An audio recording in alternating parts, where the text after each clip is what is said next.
बॉलीवुड आजकल ना सबका एक कंफर्ट जोन या एक सेफ स्पेस बन चुका है सीक्वल, क्योंकि एक बार बस एक पिक्चर चल जाए फिर उसके सीक्वल के नाम पे आगे के साल तो ऐसे ही कट जाते हैं, फिर आगे की स्टोरी चाहे कनेक्टेड हो या नहीं हो। और उस ब्रांड नेम के चक्कर में ना काफी हद तक जनता तो ऐसे ही थिएटर तक खींची चली जाती है।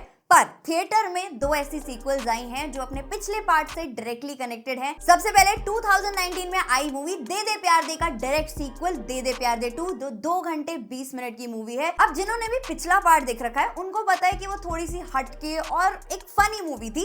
अब क्या ये सीक्वल भी उतना ही फनी है या फिर सीक्वल के नाम पे स्कैम है, वो जान लेते हैं। तो पिछले पार्ट में जैसे स्टोरी थी कि एक मिडिल एज बंदे को अपने से आधी उम्र की लड़की से प्यार हो जाता है, फिर कैसे वो अपनी साइड की फैमिली को कन्विंस करता है, क्योंकि एक्चुअल में वो सेपरेटेड होता है और उसका डिवोर्स नहीं हुआ होता। तो वहां पे कैसे फनी सिचुएशंस बनती हैं, ड्रामा आता है, वो देखने के लिए मिला था। लेकिन इस पार्ट में ये एक स्टेप अहेड गए हैं कि लड़की की साइड से क्या क्या हो सकता है, इस टाइप के रिलेशनशिप के बारे में लोगों का क्या पर्सपेक्टिव होता है। और आज भी भले ही लोग बोलते हो कि हम एजुकेटेड, मॉडर्न, प्रोग्रेसिव लोग हैं, लेकिन जब इस टाइप की कोई सिचुएशन आती है तो ये मेंटालिटी कहाँ तक एप्लीकेबल रहती है, वो चीज इसमें देखने के लिए मिलती है। उस हिसाब से जो इसका ट्रेलर था ना, वो काफी बड़ा स्पॉइलर था, क्योंकि काफी सारी चीजें उन्होंने वहीं दिखा दी थी जो एक्चुअली में ऑन स्क्रीन ज्यादा अच्छी लगती। तो पिक्चर स्टार्ट ही होती है फर्स्ट पार्ट के रिकैप से। देन हमें इंट्रोड्यूस कराया जाता है आयशा यानी कि रकुल प्रीत के पेरेंट्स से, played by R Madhavan and Gautami Kapoor. और वहीं से स्टोरी इंटरेस्टिंग बनने लगती है, सिचुएशनल ह्यूमर आता है। तो फर्स्ट हाफ काफी इजी ब्रीजी निकल जाता है, लेकिन जब सेकेंड हाफ आता है तो वो काफी प्रिडिक्टेबल और टिपिकल ड्रामा टाइप बन जाता है, जहां पर आप काफी चीजें पहले से ही गेस कर लेते हो। हाँ, जो क्लाइमैक्स है दो स्ट्रेच्ड काफी सरप्राइजिंग बन जाता है। इनफैक्ट जो उसके थ्रू मैसेज दिया गया है वो काफी इंपॉर्टेंट है, लेकिन अगर उसको केयरफुली डील ना किया जाता तो वो काफी गलत सेंस में भी जा सकता था। जैसे कि मुझे लव रंजन की पिछली मूवी तू झूठी मैं मक्कार में भी फील हुआ था कि वहां पर भी जो एक मैसेजिंग देने की कोशिश की गई थी वो काफी हद तक सही थी, लेकिन जिस तरह से प्रेजेंट की गई वो शायद काफी ऑडियंसेस के साथ क्लिक नहीं की थी। यहाँ पर भी आपको लव रंजन का फुल फ्लेवर देखने के लिए मिलता है। काफी सारे पॉप कल्चर रेफरेंसेस हैं जिनको देख के हंसी आती है, बट ना तो ये टोटल एक रोम कॉम कैटेगरी में फिट होती है, ना ये एक सोशल मैसेज या सोशल ड्रामा वाली मूवी है। काफी सारे एलिमेंट्स और जॉनरास को मिक्स करती है और उसको ही बैलेंस करने का कोशिश किया गया है, जिसमें कॉमेडी, ड्रामा, इमोशन और मैसेज सबको एक साथ ब्लेंड किया है। कुछ सीन्स पर्टिकुलरली स्टैंड आउट करते हैं, जैसे वो शैतान मूवी वाला रेफरेंस या फिर एक याददाश्त से रिलेटेड सीन है, तो वो काफी सही लैंड कर जाते हैं। बट ओवरऑल जो हिट मोमेंट्स होने चाहिए थे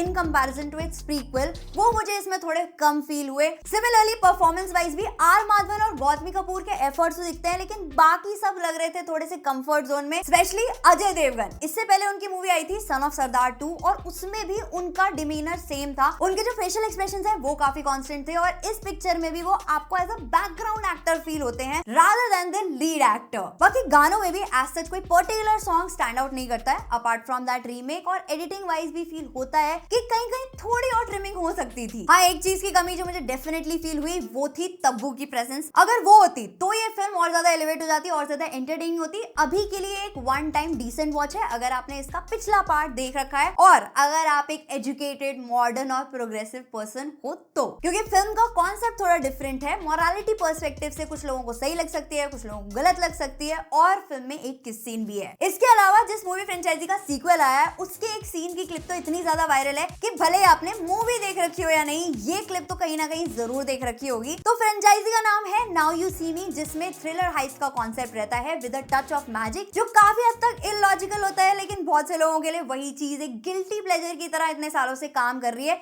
इसीलिए शायद 10 साल बाद भी इसके सीक्वल का काफी लोग इंतजार कर रहे थे, और इस बार भी वापस से अपने वो पुराने हॉर्समैन आ गए हैं और उनको ज्वाइन कर रहे हैं जेन जी मैजिशियंस। अब इन दोनों को मिलके एक डायमंड हाइस्ट करनी है और एक वर्ल्ड वाइड क्रिमिनल नेटवर्क को एक्सपोज करना है। क्या होगा, कैसे होगा, वो सब कुछ जो हम पुरानी मूवीज में देख चुके हैं उन एलिमेंट्स को वहां से उठाया है, थोड़ा नॉस्टैल्जिया फैक्टर ऐड किया है और थोड़ा बहुत कुछ नई मैजिक ट्रिक्स डाली है, जिससे पिक्चर का फर्स्ट हाफ तो काफी एंटरटेनिंग लगता है, लेकिन जब सेकेंड हाफ आता है तो वो काफी ज्यादा रेपिटेटिव और प्रेडिक्टेबल बन जाता है अगर आपने इसके पिछले 2 पार्ट्स ऑलरेडी देख रखे हैं तो। हाँ, क्लाइमैक्स में एक सरप्राइजिंग ट्विस्ट और एक मिड क्रेडिट सीन डाला है, जिससे कंफर्म होता है कि इसका 4th पार्ट भी जल्दी आएगा। बस इस फिल्म की सिल्वर लाइनिंग ये है कि इसकी लेंथ 1 आवर 45 मिनट्स है, जिसमें आपको ज्यादा टाइम सोचने का या रिकॉल करने का नहीं मिलता कि हाँ ये सब कुछ तो पहले भी देखा हुआ है। कुछ सीन्स डेफिनेटली अच्छे हैं, जैसे एक सिंगल टेक शॉट है, एक जो मिरर्स वाले कमरे का सीन है, एक वो अपसाइड डाउन रूम का सीन है। और यहाँ पर ऐसा हो रहा था कि जो भी वो मैजिक कर रहे थे ना, ज्यादातर का एक्सप्लेनेशन आपको हाथों हाथ मिल जा रहा था, तो बहुत ज्यादा दिमाग नहीं लगाना पड़ रहा था। अगर आपको इसके पिछले पार्ट पसंद आया तो हाई चांसेस है कि आपको ये वाला पार्ट भी पसंद आ सकता है। मुझे ओवरऑल नोवेल्टी फैक्टर थोड़ा सा कम फील हुआ, क्योंकि 10 साल बाद ये सीक्वल आया, तो एक्सपेक्टेशन थोड़ी ज्यादा थी कि हाँ कुछ ऐसा दिखाएंगे जो ज्यादा आउट ऑफ द बॉक्स होगा। तो हो सकता है कि वो सब कुछ इसके फोर्थ पार्ट के लिए वो लोग सेव कर रहे हो। ओवरऑल फैमिली फ्रेंडली मूवी है, आप डिसाइड कर सकते हो कि आपको थिएटर में देखनी है या बाद में घर पे देखनी है। बाकी अगर आप इनमें से कोई सी भी मूवी देख चुके हो या देखने का प्लान कर रहे हो, जो भी आपके थॉट्स हैं वो आप कमेंट सेक्शन में ड्रॉप कर सकते हो। और अगर इस टाइप का कंटेंट पसंद करते हो तो वीडियो को लाइक कर सकते हो, चैनल को सब्सक्राइब कर सकते हो। मिलते हैं नेक्स्ट वीडियो में, तब तक के लिए